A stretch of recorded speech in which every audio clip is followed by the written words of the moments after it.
نبی کریم صلی اللہ علیہ وآلہ وسلم نے ارشاد فرمایا، میں نے تمہارے درمیان دو چیزیں چھوڑی ہیں، جب تک ان کا دامن تھامے رہو گے ہرگز کبھی گمراہ نہیں ہوگے، اللہ کی کتاب اور اس کی رسول صلی اللہ علیہ وآلہ وسلم کی سنت۔ نبی کریم صلی اللہ علیہ وآلہ وسلم نے ارشاد فرمایا، میری امت کو قیامت کے دن اس طرح بلایا جائے گا کہ ان کی پیشانیاں اور ان کے پاؤں وضو کی آثار کی وجہ سے چمک رہے ہوں گے۔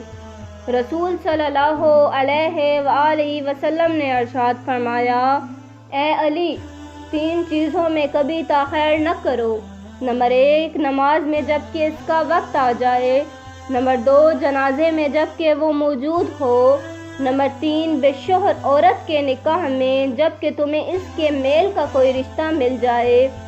نبی کریم صلی اللہ علیہ وآلہ وسلم نے ارشاد فرمایا، مسلمان بندہ اللہ کی خوشنودی حاصل کرنے کے لیے نماز پڑھتا ہے تو اس کے گناہ اس طرح جھڑتے ہیں جیسے اس درخت سے یہ پتے جھڑ رہے ہیں۔